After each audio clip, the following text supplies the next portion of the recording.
Sir வணக்கம். வணக்கம் Gabriel. April மாதம் 30 இந்தியன் கவர்மெண்ட் சைட்ல இருந்து முக்கியமான ஒரு அறிவிப்பு வருது. யூஸ்வலான பாப்புலேஷன் சென்சஸோட சேர்த்து கேஸ்ட் சென்சஸும் எடுக்கப்படும் அப்படின்ற ஒரு விஷயத்த சொல்றாங்க. ஸோ இது பெரிய ஒரு அறிவிப்பு. ஏற்கனவே 1911 சென்சஸ் எடுக்கும்போது பெரிய ஒரு பொலிட்டிக்கல் சேஞ்சையும் அது சொசைட்டியில் ஏற்படுத்துது. அது மட்டும் இல்லாமல் முக்கியமான ஒரு காலகட்டத்திலையும் கவர்மெண்ட் இதை அறிவிக்கிறாங்க. ஏன்னா இப்போ பெஹல்காமில் அந்த தாக்குதல் நடந்ததுக்கப்புறம் ரிட்டாலியேஷன் இந்தியன் கவர்மெண்ட் சைட்லேருந்து இருக்கும் அப்படின்ற எதிர்பார்ப்பும் வருது. ஸோ அந்த டைமில் இது நடக்குது. ஓவரால் எப்படி பார்க்குறீங்க இந்த டெவலப்மெண்ட்ஸை? இது கடைசியாக நம்ம இந்தியாவில் காஸ்ட் சென்சஸ் எடுத்தது வந்து 1931 பிரிட்டிஷ் காலனியல் ரூலில். அதுக்கப்புறம் 1951 அப்போ இருந்த ஜவஹர்லால் நேரு அவர்கள் வந்து காங்கிரஸில் இது ஒரு பாலிசி டெசிஷனாக கொண்டு வந்து இந்த காஸ்ட் சென்சஸை வந்து ரிமூவ் பண்ணுறாங்க. நார்மலாக எப்பயும் சென்சஸ் எடுக்கிற மாதிரி தானே. அதுக்கு அப்போ அவங்க சொன்னது கூட காலனியல் பீரியடில் 1941 சென்சஸ் எடுக்கும்போது அப்போ அவங்கெல்லாம் இது காஸ்ட் சென்சஸ் எடுக்கல அப்படிங்கிற மாதிரி அவங்க சொல்கிறாங்க. ஆனால் 1941 சென்சஸ் ஸ்டார்ட் பண்ணாங்க வெளியே கம்ப்ளீட் ஆகலை. பிகாஸ் என்ன ரீசன் கேட்டிங்கன்னா அப்போ செகண்ட் வேர்ல்டு வார் இருந்தனால. ஸோ அப்போ காங்கிரஸினுடைய பாலிசி டெசிஷன் வந்து காஸ்ட் சென்சஸ் எடுக்க வேண்டாம் அப்படிங்கிறது. ஸோ அதனால தான் வந்து பார்த்தீங்கன்னா 51, 61, 71, 81, 91, 2001, 2011 வரைக்குமே அவங்க காஸ்ட் சென்சஸ் எடுக்கல. 2011 அதாவது 2010 வந்து இது வந்து ஒரு டிபேட் ஆகுது, பாராளுமன்றத்திலையும் விவாதிக்கப்படுது. அப்போ வந்து எல்லாருமே வந்து காங்கிரஸ்குள்ளாரே ரெண்டு டிஃப்ரென்ஸ் ஆஃப் ஒப்பீனியன் இருந்துச்சு. ஒரு பக்கம் வந்து காஸ்ட் சென்சஸ் எடுக்கலான்றாங்க, இன்னொரு பக்கம் சிதம்பரம் அந்த மாதிரி ஆட்கள்லாம் வந்து இது வேண்டாம் அப்படின்னு சொல்லிட்டு அவங்களே இருக்காங்க. அப்போ வந்து பாராளுமன்றத்தில் டிஸ்கஷனுக்கு வரும்போது இன்னைக்கு இருக்கக்கூடிய பாரதிய ஜனதா அன்னைக்கு வந்து காங்கிரஸ் வந்து நிர்பந்திக்குது, இல்லை காஸ்ட் சென்சஸ் எடுக்கணும் அப்படின்னு. அப்புறம் எல்லாம் என்னதான் டிஃப்ரென்ஸ் ஆஃப் ஒப்பீனியன் காங்கிரஸ்குள்ளே இருந்தாலும் பாராளுமன்றத்தில் பேசி 2011 வந்து இது இனிஷியேட் பண்ணுறாங்க. அந்த டேட்டாஸ் வந்ததுக்கு அப்புறமும் வந்து பார்த்தீங்கன்னா இந்த காங்கிரஸ் மினிஸ்ட்ரிக்குள்ளாரே மறுபடியும் திருப்பி ரெண்டு டிஃப்ரென்ஸ் ஆஃப் ஒப்பீனியன்.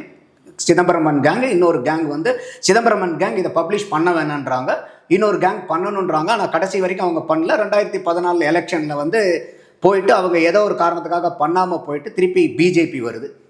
பிஜேபி வந்ததுக்கப்புறம் இவங்க வந்து அவங்கள நீங்கள் பண்ணுங்கன்ட்டு காங்கிரஸ் அவங்க பண்ணினதை வந்து இது பண்ணாமல், அது வரைக்கும் பிஜேபி காங்கிரஸ் இருக்கும்போது பண்ணுங்கன்னு சொன்னீங்க.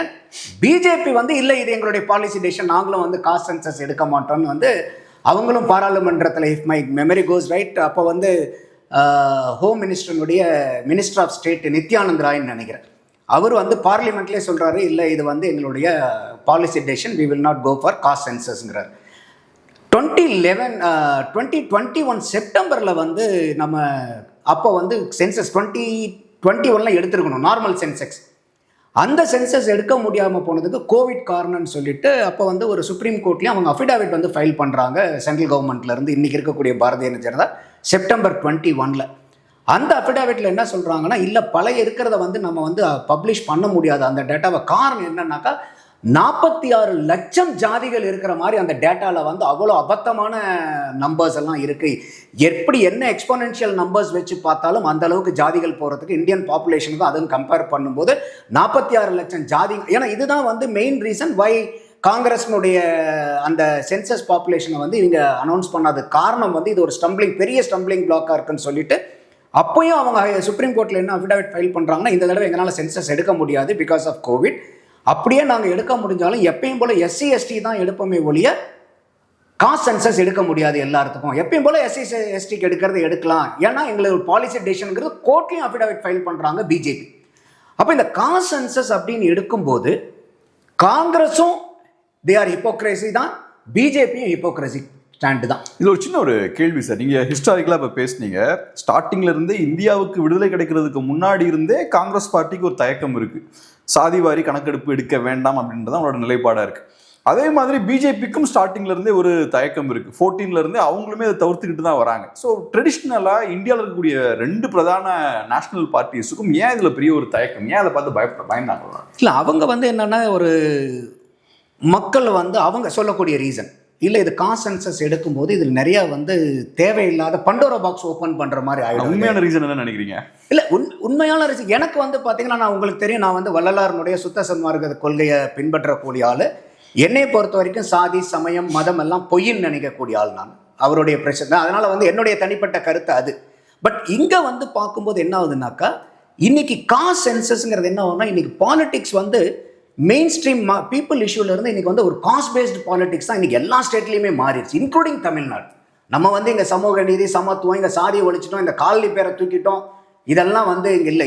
இங்கேயும் வந்து இன்றைக்கும் சாதி பேஸில் தான் இன்றைக்கி வந்து பாலிடிக்ஸ் நடந்துகிட்டு இருக்கு. இன்னும் குறிப்பாக சொல்ல போனோம்னா இதனுடைய கூக்குரலே எங்கேருந்து வரும்னு கேட்டிங்கன்னா பீகார், உத்தரப்பிரதேஷ் இந்த ஸ்டேட்டில் இருந்து தான் அதிகமாக இந்த ஜாதி பேஸ் பண்ணி அங்கே நடக்கக்கூடியது.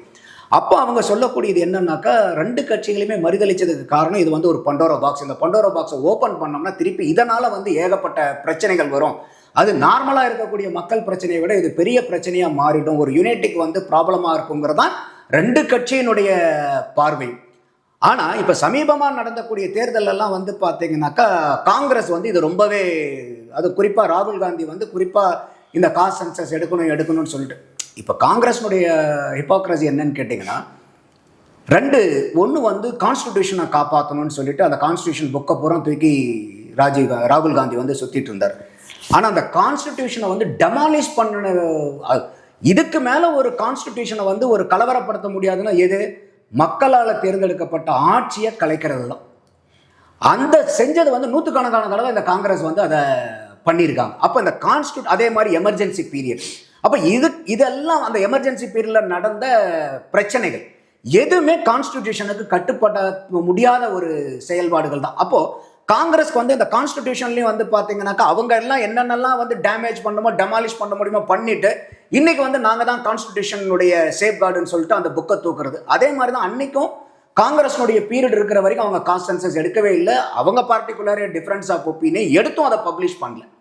ஆனால் இன்னைக்கு வந்து என்ன ஆகுதுன்னா அது பொலிட்டிக்கல் ப்ராபகண்டாவாக வருது. அது இல்லை நாங்கள் கொண்டு வரணும். ஸோ இது வந்து கம்ப்ளீட் ஒரு ஹிப்போக்ரஸி. நான் கேள்வி என்னன்னா சார், நீங்க சொன்ன மாதிரி இது சாதாரண ஒரு டேட்டா, பாப்புலேஷன் சென்சஸ் எடுக்கிறோம், அதோட சேர்ந்து நம்ம சாதிவாரி கணக்கெடுப்பும் எடுத்தாச்சுன்னா எவ்வளோ ஒவ்வொரு சாதி ரீதியாக மக்கள் தொகை எவ்வளோ இருக்குன்றதை நம்ம அனலைஸ் பண்ண போகிறோம். கையில் ஒரு டேட்டா வரும். இந்த டேட்டா வெளியில் வரதுனால காங்கிரஸுக்கு என்ன சிக்கல், பாஜகவுக்கு இவ்வளோ நாளாக சிக்கல் இருந்தது, என்ன சிக்கல், ஏன் அந்த டேட்டாவை பற்றி எல்லாம் பயப்படுறாங்க? இது நான் காங்கிரஸ் பிஜேபி மட்டும் பயப்படுறாங்கன்னு சொல்ல, தமிழ்நாட்டிலையும் டிஎம்கே ஏன் பயப்படுறாங்க? எல்லாம் பயப்படுறாங்க. காரணம் என்னன்னு கேட்டிங்கனாக்கா இந்த டேட்டாவை எடுத்துடலாம், வாட் நெக்ஸ்ட்டுங்கிற இடத்துல தான் எல்லாத்துக்கும் பிரச்சனை வரும். அப்போ இன்னைக்கு இந்த டேட்டாவை எடுத்ததுக்கப்புறம் இன்னைக்கு சாதிவாரி கணக்கெடுப்புங்கிறதுல வந்து இப்போ இன்றைக்கி அரசியல் கட்சிகளை பொறுத்த வரைக்கும் இன்னைக்கு எந்த ஊரில் எந்த சாதிக்காரன், எந்த தெருவில் எந்த சாதிக்காரன், ஒவ்வொரு வீட்லையும் எத்தனை மக்கள் இருக்காங்கன்னு அரசியல்வாதிகளுக்கு தெரியாதுன்னு நினைக்கிறீங்களா? எல்லாம் தெரியும், எல்லாமே தெரியும். கம்ப்ளீட் டேட்டா பொலிட்டிக்கல் பார்ட்டிஸ் வச்சிருப்பாங்க. அதை பேஸ் பண்ணி தான் அரசியலே பண்ணுவாங்க. அதை பேஸ் பண்ணி தான் அவங்களுக்கு எலெக்ஷன் நெகோசியேஷன் அது இது. ஆனால் ஒரு கம்ப்ளீட்டாக வந்து ஒரு எம்பரிக்கல் டேட்டாவாக இருக்காது. அது எல்லாமே வந்து ஒரு ஸ்மோக் நம்பர்ஸ் தான். அப்போ என்ன ஆகுதுன்னு கேட்டிங்கனாக்கா இங்கே எல்லா கட்சிகளுக்குமே, ஆளுங்கட்சிகள் குறிப்பாக பிரச்சனை யாருக்குன்னா எதிர்கட்சிகளுக்கு இதுக்கு ஒண்டர்ஃபுல்லாக பாலிடிக்ஸ் பண்ணுறதுக்கு இது அருமையான ஒரு சப்ஜெக்ட் இது. ஆனால் ஆட்சியில் இருக்கிறவங்களுக்கு இது பெரிய தலைவலி. என்னன்னா நீங்கள் இது நம்பர் கொடுத்ததுக்கப்புறம் மக்கள் என்ன கேட்பாங்க, ஓகே எல்லாமே எடுத்துட்டீங்களா, அடுத்தது என்ன? அப்போ இன்னைக்கு இந்த டேட்டாவை யூஸ் பண்ணுறது அங்கே என்ன பெருசாக யூஸ் பண்ண போகிறது எதுக்குன்னா ரிசர்வேஷன். அப்போ அந்த ரிசர்வேஷனுக்குன்னு கொண்டு வரும்போது இன்னைக்கு நீங்கள் ஒவ்வொரு குரூப்பிசமாக நீங்கள் பண்ணியிருக்கீங்க, ஒரு ஓபிசி, பிசி, இல்லை வந்து எஸ்சி, எஸ்டின்னு. ஆனால் இப்போ நீங்கள் காஸ்ட் எடுத்ததுக்கப்புறம் எல்லா இடத்துலையுமே வந்து உங்களுக்கு சப் கேட்டகரைசேஷனுக்கு எல்லாருமே கேட்க ஆரம்பிப்பாங்க, அந்த உள்ளொதுக்கீடுக்கு கேட்க ஆரம்பிப்பாங்க. அந்த உள்ளொதுக்கீடுன்னு வரும்போது அதில் பெரிய தலைவலி வந்துடும். ஏன்னா நீங்கள் வந்து எல்லாத்துக்குமே இன்னைக்கு இந்தியாவில் இருக்கக்கூடிய அத்தனை பேர்த்துக்குமே இன்னைக்கு கவர்மெண்ட் ஜாப் கிடைக்க போகிறது இல்லை, அந்த அளவுக்கு கவர்மெண்ட் ஜாபும் இல்லை. இன்னைக்கு இருக்கக்கூடிய பாருங்க, மாநிலத்திலே ஆகட்டும் ஸ்டேட் கவர்மெண்ட்ல நிறைய இடத்துல கான்ட்ராக்ட் எம்ப்ளாயிஸ் தான் அப்பாயிண்ட் பண்ணிட்டு இருக்காங்க. அப்போ நீ கான்ட்ராக்ட் எம்ப்ளாயிஸ்க்கு எங்கே வந்து நீங்கள் ரிசர்வேஷனை நீங்கள் கொடுத்துக்கிட்டு இருக்கீங்க? அப்போது எந்த இடத்துல வந்து இந்த ஆட்சியாளர்கள் வந்து இதை பார்த்து பயப்படுறாங்கன்னா, ஓகே நம்ம இதை எடுத்துடுறோம், இதை எடுத்து இந்த நம்பரை பப்ளிஷ் பண்ணுறோம், இந்த நம்பரை பப்ளிஷ் பண்ணதுக்கப்புறம் ஒரு போராட்டம் வரும் பாருங்க, வாட் நெக்ஸ்ட்டுங்கிற இடத்துல. இன்னைக்கு வந்து பார்த்தீங்கன்னா எந்த இடத்துலையும் பெரிய ஒரு ஆதிக்க சாதியினர்னு சொல்லக்கூடியவங்களை தவிர எனக்கு அதில் உடன்பாடு இல்லை. ஏன்னா ஜாதியவே நான் விரும்பாத ஆள், எனக்கு இப்போ இல்லை, அது பொய்ன்னு சொல்லக்கூடிய ஆள். ஒரு சாதியினால நான் ஒருத்தன் மேலன்னு சொல்றதும் வந்து ஒரு அபத்தமான வாதம், சாதியினால ஒருத்தன் நான் கீழ் ஜாதின்னு சொல்றதும் ஒரு அபத்தம். ஏன்னா என்னுடைய தனிப்பட்ட பார்வை என்னன்னு கேட்டீங்கன்னா, இந்த சாதி மதம் இதெல்லாம் சமயம்லாம் பொய்ன்னு சொல்லும்போது இல்லாத ஒன்று மேலே நீங்கள் ஒரு கட்டமைப்பை ஏற்படுத்தி அதை மேலே ஒரு ரிசர்வேஷனை கொண்டு வச்சு வரும்போது இது சமுதாயத்துக்கு பயன்படாது. அப்போ இன்னைக்கு இருக்கக்கூடிய இந்த ரிசர்வேஷன் சிஸ்டம் எப்படி இருக்குதுன்னாக்கா சாதியை ஊக்குவிக்கிற மாதிரி ஆயிடும். எல்லா கடத்துலையும் வந்து பார்த்தீங்கன்னாக்கா இன்னைக்கு இந்த சென்செக்ஸ் எடுத்து டேட்டா கொடுத்துட்டாங்கன்னு வச்சுக்கோங்களேன், ஏகப்பட்ட சாதி ஊர்வலங்கள் நடக்கும், சாதி மாநாடுகள் நடக்கும், சாதி ஒவ்வொருத்தரும் நாங்கள் இவ்வளோ இருக்கோம், அங்கே இருக்கோம், இங்கே இருக்கோம், எங்களுக்கு இவ்வளோ வேணும், இவ்வளோ பிரதிநிதித்துவம் வேணும்னு சொல்லிட்டு பெரிய பிரச்சனை வரும் அதில். அடுத்து இன்னொரு கேள்வி, இப்போ நீங்கள் சொன்ன மாதிரி இது ஒரு பண்டோராஸ் பாக்ஸ், அதை ஓப்பன் பண்ணுறதுல காங்கிரஸுக்கும் தயக்கம் இருந்தது, அதே மாதிரி எந்த ஆளுங்கட்சிக்கும் இது பாஜகவுக்கும் தயக்கம் இருந்தது. நீங்கள் சொன்ன மாதிரி அதிகாரத்தில் இருக்க எல்லாருக்குமே அது ஒரு சிக்கலாக தான் இருந்திருக்கு. பட் இருந்தாலும் இப்போ அந்த பண்டோராஸ் பாக்ஸ் ஓப்பன் பண்ணிடலான்ற இடத்துக்கு பாஜக வராங்க, அதை கையில் எடுக்கிறாங்க. ஸோ ஏன் இப்போ திடீர்னு சேஞ்ச் ஆஃப் ஹார்ட், ஒரு அந்த அந்த மனசில் ஏன் மாற்றம் ஏற்பட்டுன்னு நினைக்கிறீங்க? கம்பல்ஷன் தான் இது, அப்போனன்ட் பார்ட்டிஸினுடைய கம்பல்ஷன். ஏன்னா இப்போ இந்த ஒரு சமீபமாக இந்த லாஸ்ட் பர்டிகுலராக இந்த எலெக்ஷனில் பார்க்கும்போது இந்த சாதிவாரி கணக்கெடுப்புங்கிறது ஒரு ஓவர் பீரியட் ஆஃப் டைம் இதனுடைய ரெக்வெசிஷன் பெரிய ஆட்கள்கிட்ட வந்துகிட்டு இருக்கு, குறிப்பாக பொலிட்டீஷியன்ஸுக்கிட்ட இருந்து, குறிப்பாக இன்னும் சொல்ல போனோம்னா காஸ்ட் பேஸ்டு பாலிடிக்ஸ் பண்ணக்கூடியவங்ககிட்ட இருந்து இது பெரிய அப்பீல் வந்துகிட்டே இருக்கு. இது இன்னைக்கு என்ன ஆகுதுன்னா, இன்னைக்கு ஏதோ ஒரு வகையில் இதை ப்ராபகண்டா பண்ணி இன்னைக்கு எல்லாத்துக்கிட்டையும் இன்னைக்கு எடுத்தாதான் என்னங்கிற மாதிரி கொண்டு வந்துட்டாங்க. அப்போ போன தடவை அதுலேயும் பார்த்தீங்கன்னாக்கா பிஜேபிக்கு இது ஒரு த்ரெட்டாக தான் இருந்துச்சு. இது அவங்க 303 240 வந்தது இந்த மாதிரி காஸ்ட் பேஸ்ட் சென்சஸும், கான்ஸ்டிடியூஷன் ஒரு பக்கம், இன்னொரு பக்கம் காஸ்ட் பேஸ்ட் சென்சஸ்.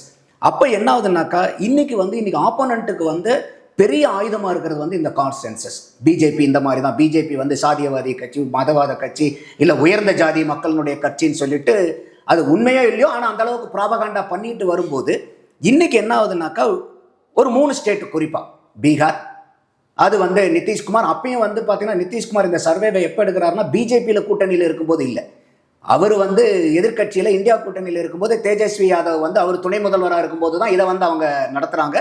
அடுத்தது Congress party Karnataka and Congress party Telangana. இப்போ கர்நாடகாவில் எடுத்துட்டிங்கனாலும் 2015 ஸ்டார்ட் பண்ணது இன்னைக்கு வரைக்கும் அவங்க ஒன்றுமே பெருசாக ஆக்டிவிட்டி எதுவும் பண்ணல, 10 வருஷம் ஆக போகுது. தெலுங்கானாவில் வெறும் 50 நாள் தான் இந்த எக்ஸசைஸ், 50 நாளில் முடிச்சிட்டாங்க.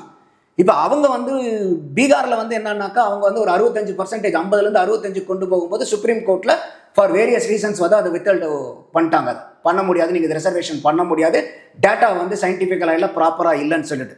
அதே மாதிரி கர்நாடகாவில் எடுக்கக்கூடிய நீங்கள் ரிப்போர்ட்டையும் எடுத்து பார்த்தீங்கன்னா அங்கே இப்போ லிங்காயத்ஸ், ஓகலிகாஸ் பூரா அவங்களுடைய மக்கள் தொகை கம்மியாக இருக்கிற மாதிரி இருக்குன்னு சொல்லிட்டு சிவகுமார், அவரும் சிவகுமார் அங்கே துணை முதல்வர், அவர் ஒரு கம்யூனிட்டி. அதே மாதிரி மேலே ஒவ்வொரு பொலிட்டீஷியன் லீடரும் அவங்க கம்யூனிட்டி நாங்கள் எப்படி குறைஞ்சிருக்க முடியும், நாங்கள் அதிகமாக தான் இருக்கோம். ஒரு புள்ளி விவரம் என்ன சொல்லுதுனாக்கா, கர்நாடகாலேயே வெங்கடசாமி கமிஷன் 1986 எடுக்கிறாங்க, சின்னப்ப ரெட்டி கமிஷன் 1990 எடுக்கிறாங்க, இப்போ காந்தாராஜ் கமிஷன் தான் 2015. இதை பார்க்கும்போது லிங்காயத் 86 17% இருக்காங்க, 90 15 குறையிறாங்க, இப்போ காந்தாராஜ் கமிஷன்ல 11. அப்போ இதை அவங்க லிங்காயத் அப்ஜெக்ட் பண்றாங்க. ஓக்கலிகாசும் பார்த்தீங்கன்னா 12 11 10, முஸ்லிம்ஸ் பார்த்தீங்கன்னா 11 12 13, அவங்க இன்க்ரீசிங் ட்ரெண்ட்ல இருக்காங்க. அப்போ இந்த மாதிரி டிஃபரன்ஸ் ஆஃப் ஒப்பீனியன் நீங்கள் என்னதான் ப்ராப்பராக நீங்கள் அது சயின்டிஃபிக்கலாக இருந்துச்சுன்னு சொன்னால் கூட அந்த நம்பர் வரும்போது பப்ளிக் அக்செப்ட் பண்ணுவாங்கங்களா ஒரு பெரிய கொஸ்டின் இருக்குது. அப்போ இந்த மாதிரி இது இதில் இன்னும் கர்நாடகாவில் எந்த ஆக்ஷனுமே எடுக்கல. அடுத்தது இன்னைக்கு நீங்கள் தெலுங்கானாவை எடுத்துக்கிட்டிங்கன்னா 50 நாளில் முடிச்சிட்டாங்க. அவங்க கண்டக்ட் பண்ணது பார்த்தீங்கன்னா socio economical, education, employment, political and caste சென்சஸ்ன்னு எடுக்கிறாங்க. 50 நாளில் முடிச்சு இன்னைக்கு அவங்க ஒரு 70% கொண்டு போகிறாங்க. ஆனால் இது 70% கொண்டு போகிறதுக்கு இன்னைக்கு அவங்களுக்கு சென்ட்ரல் கவர்மெண்ட்டுடைய அப்ரூவல் வேணும், இல்லாமல் அதை இம்ப்ளிமெண்ட் பண்ண முடியாது. கவர்னரும் இதுக்கு ரெக்கமெண்ட் பண்ணி அனுப்பிச்சிருக்காரு. அப்போ இந்த கவர்மெண்ட்ஸ் பூராமே என்னன்னு கேட்டிங்கனாக்கா, இப்போ இருக்கக்கூடிய பிஜேபிக்கு என்ன கம்பல்ஷன் வருதுன்னா, இந்த காங்கிரஸ் இருக்கக்கூடிய இதில் எடுக்க ஆரம்பிச்சிட்டாங்க. 3 ஸ்டேட் எடுத்துட்டாங்க. இப்போ அடுத்தது இங்கே தமிழ்நாட்டில் பார்த்தீங்கன்னாக்கா டிஎம்கேக்கு இதில் உடன்பாடு இல்லை. அவங்க என்னன்னா, இது காஸ்ட் சென்சஸ் அவங்க தான் எடுக்கணும், சென்ட்ரல் கவர்மெண்ட் தான் எடுக்கணும். ஆமாம், அது சென்ட்ரல் சப்ஜெக்டில் தான் வருது.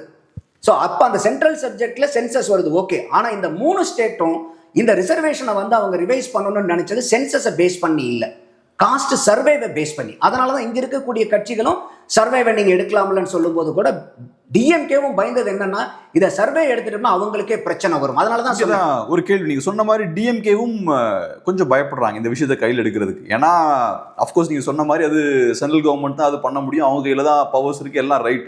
பட் அவங்க நினைச்சிருந்தாங்கன்னா தெலுங்கானா கவர்மெண்ட் பண்ணதை பண்ணலாம், கர்நாடகா கவர்மெண்ட் பண்ண விஷயத்த பண்ணலாம், ஒரு கேஸ்ட் சர்வே வந்து அவங்க கண்டிப்பா எடுக்கலாம். அது எடுத்தா சில டேட்டாஸ் வெளியே வரும், அது நமக்கு சிக்கலை ஏற்படுத்தும். நம்ம சமூக நீதியெல்லாம் பேசுறோம், அதெல்லாம் பேஸ் பண்ணி கேள்வி கேட்பாங்கன்ற ஒரு அச்சம் இருக்கு. ஏன் திமுக அதை பார்த்து பயப்படுறாங்க? எந்த கட்சிக்கு இதான் பிரச்சனை. என்ன காரணம்னா, நீங்க யாருமே, நான் தான் சொன்னேன், எல்லாமே வந்து ஹிப்போக்ரைட் தான். ஒவ்வொரு கட்சியுமே அவங்க சொல்றது ஒன்றா இருக்கும், செய்யறது ஒன்றா இருக்கும். நாங்கள் சொல்றது தான் செய்கிறோம், செய்யறது தான் சொல்கிறோங்கிறது ரஜினிகாந்தனுடைய டைலாக்காக சினிமாவில் இருக்கலாம். ஆனால் அரசியல்வாதிகள் யாருமே எதிர்கட்சியாக இருக்கும்போது சொல்கிறத ஏதாவது ஆளுங்கட்சியாக வந்ததுக்கப்புறம் செய்கிறாங்களா? இப்போ உதாரணத்துக்கு திமுக எடுத்துங்க, அந்த கொரோனா டைமில் கூட மாஸ்கை போட்டுக்கிட்டு அவங்க வீட்டுக்கு முன்னாடி குடும்பத்தோடு நின்று நாங்கள் டாஸ்மாகை மூடணும்னு சொன்னாங்கல்ல. இது ஆட்சிக்கு வந்தாங்கல்ல, இங்கே எங்கேயாவது மூடிருக்காங்களா? அதே மாதிரி வந்து பார்த்தீங்கன்னாக்கா நாங்கள் வந்து நீட்டை ஒழிச்சிருவோம் அப்படின்னாங்களா? மந்திர தந்திரம் தெரியும், ரகசியம் தெரியும், நீட்டை இல்லாமல் பண்ணிடுவோம்னாங்களா? ஏதாவது நீட்டை இல்லாமல் பண்ணாங்களா? ஆனால் இப்போ சாதிவாரி டேட்டா வெளியே வரதால திமுகவுக்கு என்ன பாதிப்பு இருக்கும்? இல்லை, இன்னைக்கு வந்து என்ன டேட்டா இருக்குது? இப்போ இது வந்து என்னன்னாக்கா ஏதோ இருக்கிறத வச்சு ஓட்டிகிட்டு இருக்கும். இப்போ உதாரணத்துக்கு எடுத்துக்கங்களேன், இன்னைக்கு வந்து டீலிமிட்டேஷன். இன்னைக்கு டீலிமிட்டேஷனுங்கிறது கட்டாயம் பண்ண வேண்டிய ஒரு எக்ஸசைஸ். அதை ஏற்கனவே நம்ம டிஸ்கஸ் பண்ணியிருக்கோம். ஆனால் இப்போ இங்கே இருக்கக்கூடிய திமுக என்ன சொல்லுது, இன்னும் அடுத்த வருஷம் 30 வருஷத்துக்கு தள்ளி போடுங்க. காரணம் என்னன்னா, இன்னைக்கு இருக்கக்கூடிய பொலிட்டிக்கல் பார்ட்டி ஒரு மக்களுக்கு தேவையான ஒன்றை எடுத்து அதில் பிரச்சனை வந்தாலும் அந்த பிரச்சனையை எப்படி சமாளிக்கிறதுங்கிற ஒரு முன்னெச்சரிக்கையோ முன்னேற்பாடான ஒரு சிந்தனையோ இல்லாமல் இன்னைக்கு அரசியல் கட்சிகளுக்கு எல்லாமே என்ன மாறிடுச்சுன்னா, அடுத்த எலெக்ஷனை எப்படி ஜெயிக்கிறதுங்கிறது மட்டும்தான் இன்னைக்கு பிரதான நோக்கமாக இருக்கு. அப்போ என்ன பண்ணுறாங்க, இந்த டீலிமிட்டேஷன் கூட இன்னைக்கு 50 வருஷத்து பிரச்சனை. இந்திரா காந்தி பீரியட்ல 25 வருஷம் தூக்கி அந்த சைடு போட்டாங்க, வாஜ்பாய் ஒரு 25 வருஷம் தூக்கி போட்டாரு. இன்னைக்கு இவங்களே என்ன கேட்குறாங்க, 30 வருஷம் தூக்கி போடுங்கணும். அப்போ என்ன அர்த்தம், வர்றவன் பார்த்துக்கிட்டு இந்த பிரச்சனையை ஏதோ ஒரு சினிமாவில் தான் சொல்லுவாங்க, எல்லாரும் மேலே இருக்கிறவன் பார்த்துக்குவான், மேலே இருக்கிறவன் பார்த்துப்பாங்கிற மாதிரி வர்றவன் எவனோ ஒருத்தன் இந்த பிரச்சனையை சமாளிச்சுட்டு போட்டோம், நம்ம எலெக்ஷன் ஸ்ட்ராட்டஜி மட்டும் பண்ணுவோம். இது சரியான அணுகுமுறை இல்லை. ஆனால் ஏன் இதை கேட்குறேன்னா, இப்போ திமுக வந்து சமூக நீதி பற்றி ரொம்ப தீவிரமாக பேசக்கூடிய ஒரு கட்சி. எனக்கு தெரிஞ்சு இந்தியாவில் வேற எந்த கட்சிகளுமே இந்த மாதிரி சமூக நீதி பற்றிலாம் பேச மாட்டாங்க. பேசுகிற கட்சி, கரெக்ட். ஆமாம். ஸோ அப்படி இருக்கும்போது மற்ற ஸ்டேட்ஸில் அவங்களால பண்ண முடியுது. சமூக நீதியெல்லாம் பேசாத கட்சிகளால் இதை பண்ண முடியுது. சமூக நீதி பேசக்கூடிய ஒரு கட்சிக்கு ஏன் இது பண்ணுறது தயக்கம் இருக்குது? பண்ணால் என்ன, களத்தில் கூடிய நிலவரம் வெளில வரப்போகுது, அதை பேஸ் பண்ணி நீங்கள் பாலிசிஸ்லாம் ஃப்ரேம் பண்ண போகிறீங்க. அதுக்கு ஏன் இவ்வளோ பண்ணணும்? சமூக நீதி பேசுறதுக்கும் சமூக நீதியை கடைப்பிடிக்கிறதுக்கும் வித்தியாசம் இருக்குது. மற்றவங்களால செய்ய முடியும் கூட நம்மளால செய்ய முடியல. அதை தான் சொல்கிறேன், இங்கே சமூக நீதியை அவங்க கடைபிடிக்கிறது இல்லை. இப்போ உதாரணத்துக்கு சமீபமாக ஒரு பிரச்சனை வந்துச்சு, பொன்முடி அவர்களுடைய பேச்சு. அப்போ கூட பெரிய ஃப்ளாரப் ஆனது வந்து பார்த்தீங்கன்னாக்கா, ஒரு மக்களால் தேர்ந்தெடுக்கப்பட்ட ஒரு கிராம நிர்வாகியை உட்கார வச்சுட்டு அந்த அம்மாவை பார்த்து கேட்குறாரு, ஏமா நீ எஸ்சி தானேன்னு கேட்குறாரு. இது தவறான வார்த்தைன்னு எல்லாருமே கண்டிச்சாங்க. இது ஒரு பக்கம் இருக்கட்டும். அடுத்தது பெரம்பலூர் தொகுதியில் ராசா நிற்கிறார் தனித்தொகுதியாக இருக்கும்போது. அது தனித்தொகுதி பொது தொகுதி ஆனதுக்கப்புறம் இதே திமுக ராசாவை போய் நீலகிரியில் போய் நில்லுங்குது. அப்போது திமுக எடுத்த இந்த நடவடிக்கைக்கும் பொன்முடி ஸ்டேஜில் இருந்த அந்த அம்மாவை பார்த்து நீ எஸ்சி தானன்னு கேட்டதுக்கு ஏதாவது வித்தியாசம் இருக்குது? அவங்களுக்கு ஏதாவது வித்தியாசம் தெரியுதா? அப்போ இதுதான் வந்து இவங்க சொல்லக்கூடிய சமூக நீதி. மேடை பேச்சளவில் சமூக நீதி இருக்குது. அடுத்தது வந்து நீங்கள் இன்றைக்கி திமுகவை எடுத்துங்க. இன்றைக்கி வெப்சைட்டில் போய் பார்த்தீங்கன்னா ஒரு 26 மாவட்ட செயலாளர்கள் இருப்பாங்க. அதில் வந்து இன்றைக்கி தமிழ்நாட்டினுடைய ரிசர்வேஷன் பிரகாரம் பார்த்தா கூட 19% வந்து உங்களுக்கு எஸ்சி எஸ்டிக்கு கொடுக்கணும். அப்படி பார்த்தா ஏறக்குறைய உங்களுக்கு வந்து 14 மாவட்ட செயலாளர்கள் வந்து அங்கே இருக்கணும். எத்தனை மாவட்ட செயலாளர்கள் எஸ்சி எஸ்டியில் கொடுத்துருக்காங்க? அப்போ இது எல்லாமே பேச்சளவில். அதே மாதிரி சமூக நீதி சமத்துவம்பாங்க, எல்லாம் ஒன்று தானேன்பாங்கல்ல. இப்போ இன்றைக்கி திமுகவில் இன்னைக்கு உதயநிதி ஸ்டாலின் என்னைக்கு கட்சிக்குள்ளார வராரு? 2019 வராரு. 21 எம்எல்ஏ ஆகிறார், 23 மந்திரி ஆகிறார், 24 துணை முதல்வர் ஆகிறார். அப்போ கட்சிக்குள்ளார வந்த 4 வருஷத்துல ஒருத்தர்னால துணை முதல்வர் ஆக முடியுதுங்க. ஆனா இந்த மாதிரி கட்சியில 4 வருஷத்துல துணை முதல்வர் ஆகி இந்த அளவுக்கு சமத்துவம் சமூக நீதி வேற யாருக்காவது கிடைச்சிருக்கிறதா அந்த திமுக கட்சியில? ஸ்டாலினை கூட நீங்க உதாரணமா இதுக்கு சொல்ல முடியாது. ஏன்னா கலைஞர் வந்து அவரை 2009 தான் அவரை துணை முதல்வர் ஆக்குறார்.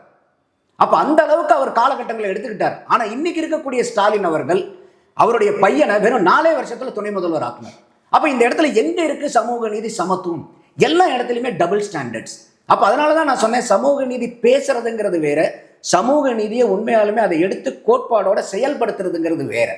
அப்போ இந்த மாதிரி ஏன் இவங்க திமுக இங்க பயந்தாங்கனாலும் எதுக்கு தேவையில்லாம நம்ம எடுத்து பிரச்சனையை உண்டு பண்ணிக்கணும்?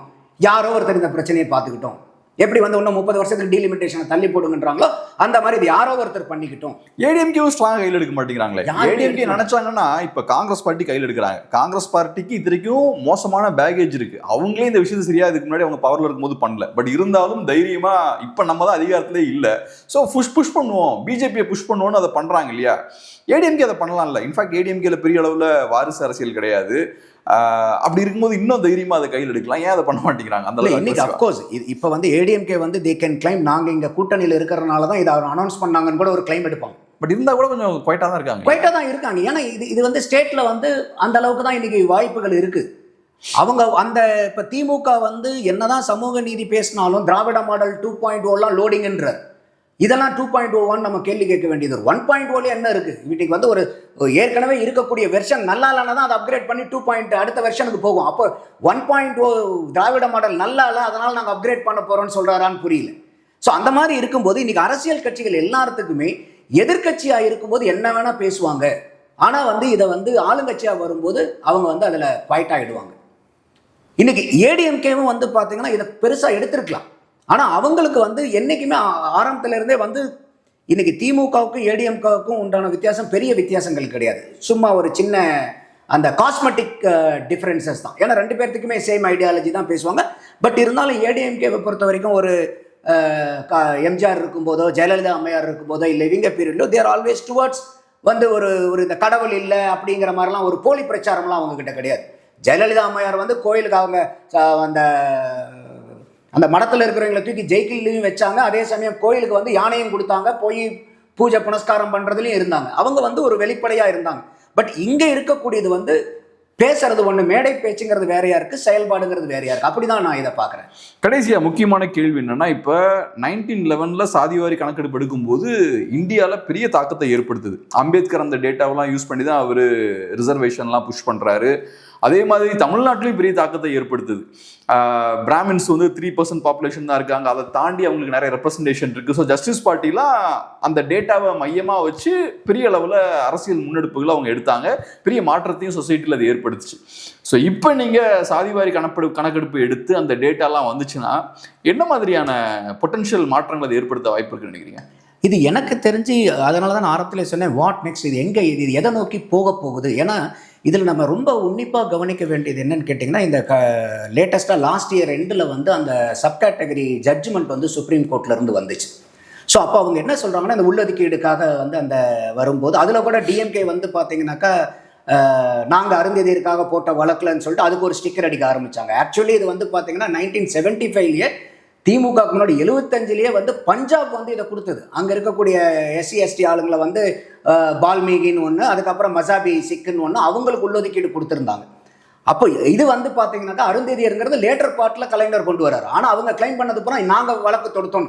இப்போ அவங்க என்ன சொல்லுவாங்கன்னா, விஜய் பாருங்க இது போயிட்டு இன்னைக்கு வக்ஃபு போர்டுக்கு அவங்க அன்டியூ கிரெடிட் எடுக்கிறாங்கன்னு. அப்போ நீங்கள் மட்டும் அன்டியூ கிரெடிட் எடுக்கலையா? இப்போ இது வந்து பஞ்சாப் மாடல், இது வந்து திராவிட மாடல் இல்லை. சப் கேட்டகரைசேஷன்ங்கிறது பஞ்சாப் 75 கொண்டு வந்த மாடல்.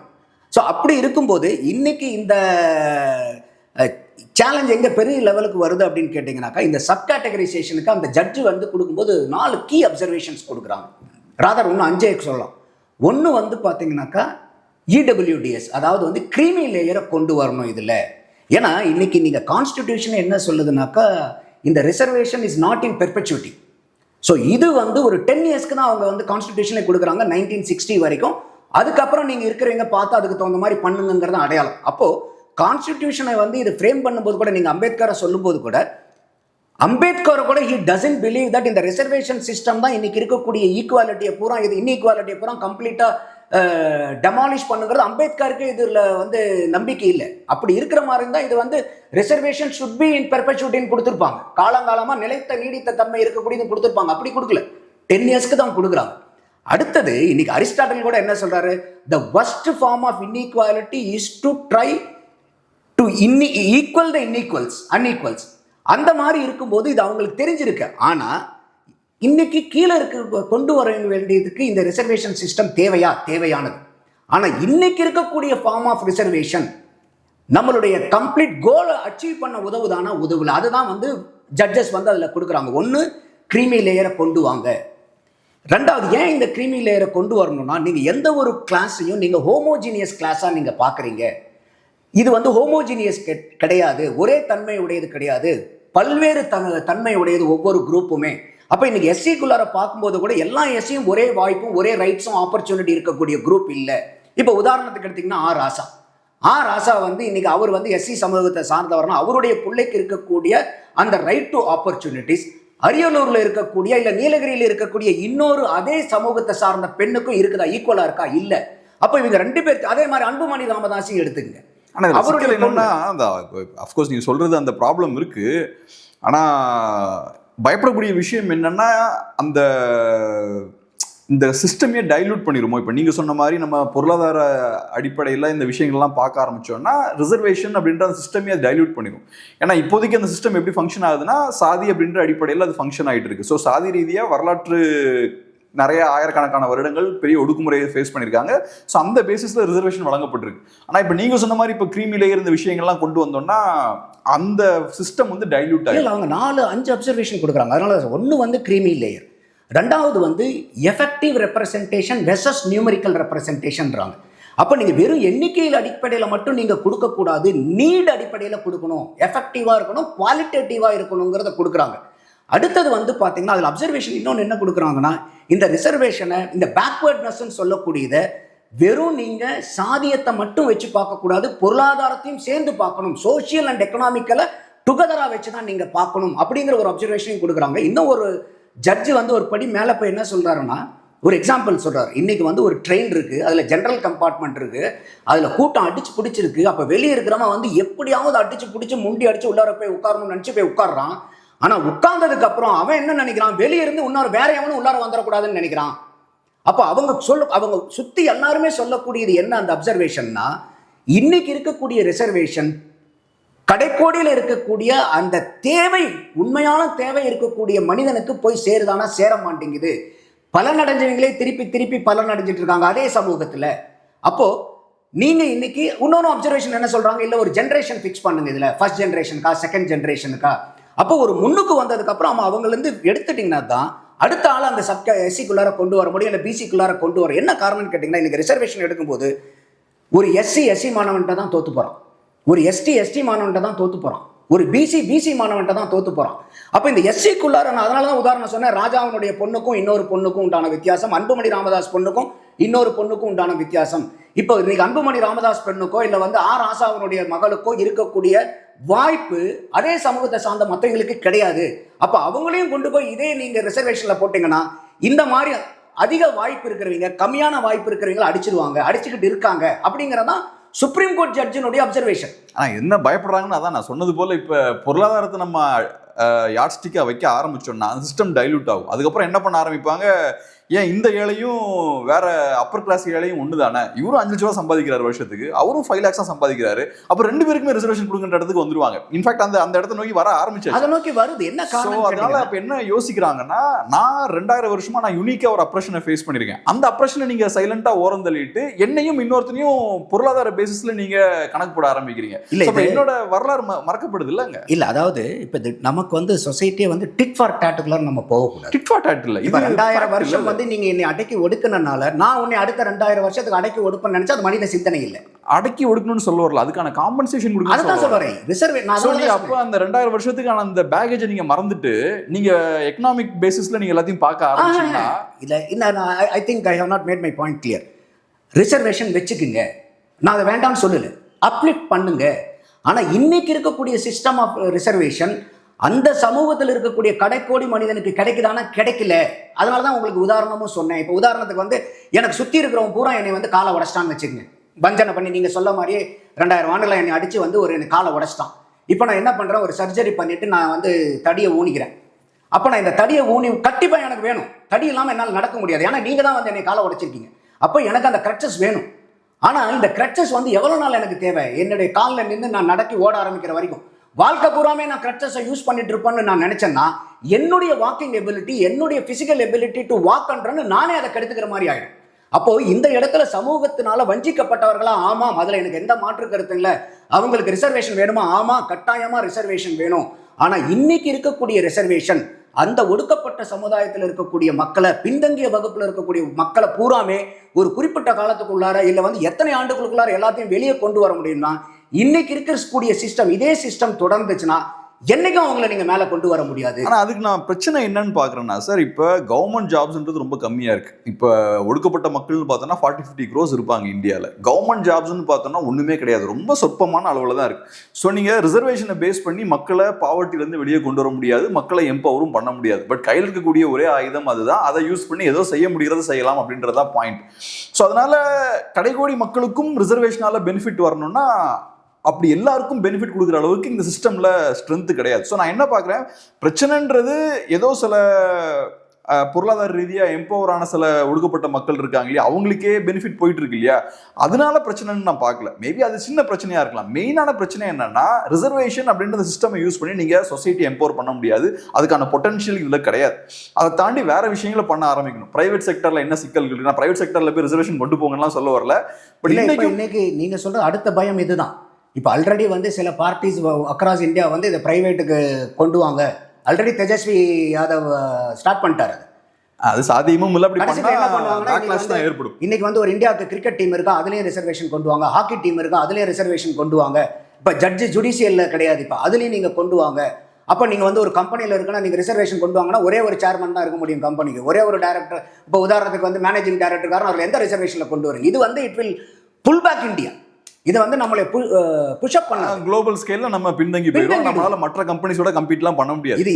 இது வந்து நான் ஏன் இதை சொல்ல வரேன்னா, அஃப்கோர்ஸ் நான் அதை நான் பயம் என்னன்னா, அதை நீங்க சொல்ற அந்த பாயிண்ட் ஆல்ரெடி பல அரசியல் கட்சிகள் வச்சுக்கிட்டு இருக்காங்க. எனக்கு தெரிஞ்சது பண்ணவும் முடியாது, பண்ணாங்கன்னா பொருளாதார ரீதியா நம்ம பின்னுக்கு தான் போகும். பட் என்னோட பாயிண்ட் என்னன்னா, இன்னைக்கும் நான் ஐடி செக்டர்ல இருக்கக்கூடிய நண்பர்கள்ட்ட எல்லாம் பேசும்போது பெரிய பெரிய ஐடி நிறுவனங்கள்ல, பெரிய நிறுவனங்கள்லயே உள்ள ஏதோ ஒரு வகையில சாதி இருக்கு. மேல இருக்க ஆட்கள் எல்லாம் பார்த்தோம்னா அவங்க ஒரு சாதியா இருக்காங்க, கீழே இருக்கவங்க எல்லாம் இன்னொரு சாதியில இருக்காங்க. சோ அங்க வந்து பேசிக்கா பேசும்போது எதுவுமே இல்லை அப்படின்ற மாதிரி தான் பேசிக்கிறாங்க, எல்லாம் நல்லா இருக்காங்க. ஆனா மேல பார்த்தோம்னா அதெல்லாம் இருக்குன்றாங்க. சோ நான் ஏன் இதை சொல்ல வரேன்னா, நீங்க ஏதோ ரிசர்வேஷன் அப்படின்னு வச்சு கவர்மெண்ட் ஜாப்ஸை மட்டுமே வச்சு அதெல்லாம் சரி பண்ணிட முடியாது. சொசைட்டில எல்லா இடத்துலயுமே இருக்கு. ஸோ அதை எப்படி நம்ம பாசிட்டிவா சரி பண்ணலாம், அந்த மாதிரி இன்னும் கொஞ்சம் நெக்ஸ்ட் லெவல்ல நம்ம. என்னுடைய பர்சனல் தாட் என்னன்னா, இப்போ உதாரணத்துக்கு வந்து இப்போ நான் வந்து சாதி வேண்டான்னு சொல்லக்கூடிய ஆள். ஆனால் எனக்கே வந்து இன்னைக்கு நீங்கள் கவர்மெண்ட்ல ஏதாவது ஒன்றுனா சாதி சான்றிதழ் கொண்டு வான்றீங்க. அப்போ சாதி வேண்டான்னு சொல்றவனை கூட போய் நீங்கள் சாதி சான்றிதழ் எடுத்து வைக்கிறீங்க. இந்த மாதிரி பல பேர் இருக்காங்க நாட்டில், தேவையில்லை ஆனால் அவங்க கட்டாயத்தின் பேரில் எடுக்க வேண்டியது வரும். என்னுடைய பாயிண்ட் என்னன்னா, ஓகே இன்னைக்கு ரிசர்வேஷன் இருக்கட்டும், இந்த ரிசர்வேஷன்ல சாதி வேண்டாம், சாதி மறுதேர்ச்சிகளுக்குன்னு ஒரு ரிசர்வேஷன் கொண்டு வாங்க, ஒரு 10% கொண்டு வாங்க. இடபிள்யூஎஸ் கொண்டு வரீங்கல்ல பொருளாதாரத்தில், இல்லை எனக்கு சாதி வேண்டாம், நான் சாதி ஒழிப்பாளர். இந்த சமூகத்தில் வந்து சாதி வேண்டாம் அரசியல் கட்சிக்காரங்க சொன்னாலும், நான் சமூகத்தில் சாதியை பற்றி எந்த இடத்துலையும் பேசக்கூடாதுன்னு நினைக்கிறாள், உண்மையாலுமே சாதி ஒழியணும்னு நினைக்கிறாள். அந்த மாதிரி ஆட்களுக்கு ஒரு ரிசர்வேஷன் கொண்டு வாங்க, ஒரு 10% கொண்டு வாங்க. அதான் அகைன் நீங்க டைல்யூட் பண்றீங்க இந்த சிஸ்டம். நான் சொல்றது இந்த ரிசர்வேஷன்ங்கிறது இன்னைக்கு இருக்கக்கூடிய ஃபார்ம்ல என்னுடைய மேஜர் அலிகேஷன் என்னன்னா, இன்னைக்கு இருக்கக்கூடிய form of reservation will promote casteism. இது வந்து காஸ்டிசத்தை எலிமினேட் பண்ணாது. எல்லா கட்சியும் பேசுறது என்னன்னா, நான் சாதியை ஒழிக்கணும், சமூக நீதி, சமத்துவம். ஆனா சாதி ஒழிப்புன்னு யாரும் மேடை பேச்சு அளவுக்கு இருக்கும். காலனிங்கிற வார்த்தையை மட்டும் நீக்குவாங்க. காலனிங்கிற வார்த்தையை நீட்டிக்கிட்டா இன்னைக்கு சாதி ஒழிஞ்சு போயிருமா? அப்போ அன்னைக்கு இந்த காலனிங்கிறதான் இன்னைக்கு சாதியாது. அப்போ எனக்கு என்னன்னா, இப்போ நீ 10 கொண்டு வா, அடுத்தது வந்து 20 கொண்டு வா, 30 கொண்டு வா. அப்போ நீ வந்து ஒரு அலுவலம் கொடுத்து இது சாதியை ஒழிக்கணுங்கிறதான உங்களுடைய அப்ஜெக்டிவ், தேசத்தினுடைய அப்ஜெக்டிவ், ஒவ்வொரு கட்சியினுடைய அப்ஜெக்டிவ். அப்போ அந்த சாதி ஒழிப்புக்கு உண்டான முனைப்பு காட்டக்கூடிய நபர்களுக்கு இன்சென்டிவைஸ் பண்ணுங்க. சாதியை வளர்க்கறதுக்கு ஏன் இன்சென்டிவைஸ் பண்றீங்க? அப்போ உங்க நோக்கம் சாதி ஒழிப்புன்னா, சாதி ஒழிப்புக்கு உண்டான மக்களுக்கு இல்ல வந்து அதனுடைய செயல்பாடுகளுக்கு தானே இன்சென்டிவைஸ் பண்ணணும். சாதியை ஊக்குவிக்கிற முறைக்கு நீங்க ஏன் இன்சென்டிவைஸ் பண்றீங்க?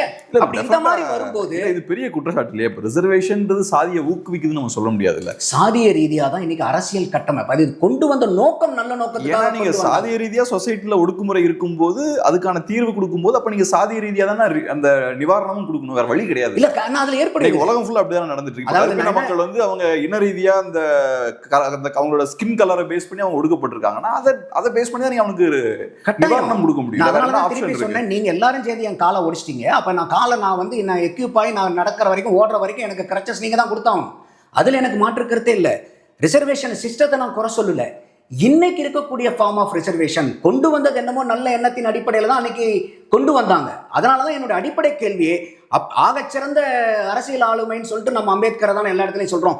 அப்ப அம்பேத்கர் இயற்றின இதுல ஏன் 10 வருஷத்துக்கு மட்டும் அந்த ரிசர்வேஷன் கொண்டு வந்தார்? ஏன் வந்து இது வந்து ரிசர்வேஷன் இன் ஃபார்ம் ஆஃப் பெர்பெச்சுவிட்டியா ஏன் அவர் கொண்டு வரல? அப்ப அவங்களும் யோசிச்சிருக்காங்க, இந்த ஃபார்ம் ஆஃப் ரிசர்வேஷன் மேல கொண்டுட்டு வரதுக்கு தான் தேவை, ஒருத்தர் தூக்கி விடுறதுக்கு தான் தேவை. இப்போ உதாரணத்துக்கு ஒரு குடும்பத்துல குழந்தை இருக்கு, அந்த குழந்தையை நீங்க வளர்த்தணும்னா கட்டாயமா அதுக்குண்டான அத்தனை உதவி நீங்க தான் பண்ணியாகும். Simple sir. குழந்தை அடல்ட் ஆகிற வரைக்கும் நீங்க குழந்தை அடல்ட் ஆகிற வரைக்கும் உதவி பண்ணுங்க. அடல்ட் ஆனதுக்கு அப்புறம் அந்த அடல்ட் இன்னொரு குழந்தைக்கு உதவி பண்ணணும். அதுதான் ஃபேமிலி. அந்த மாதிரி தான் இந்த ரிசர்வேஷன் சிஸ்டத்தையும் கண்ட்ரியும் நம்ம பார்க்கணுங்கிறேன். ரிசர்வேஷன் இருக்கட்டும், ஆனா இன்னைக்கு இருக்கிற form is not completely helpful to eradicate casteism. அப்போ நீங்க இல்ல எல்லாருமே சொல்லுங்க, எல்லா அரசியல் கட்சி சொல்லுங்க, இல்ல இந்தியாவில் சாதியை ஒழிக்க மாட்டோம், சாதியை வளர்த்துறதுக்கு தான் நாங்க அரசியல் பண்றோம்னு சொல்லுங்க. You keep it in the same form, no problem for me. சரி, நம்ம அதை டிஸ்கஸ் பண்ணுவோம். ஏன்னா இப்போ ரொம்ப டைவர்ட் ஆகி போயிட்டோம். பட் எனிவே ரொம்ப நல்ல ஒரு டிஸ்கஷன். உங்க பிஸியான டைம்ல ரொம்ப அருமையான ஒரு பீரியட். ரொம்ப நன்றி. நன்றி கபிரேல்.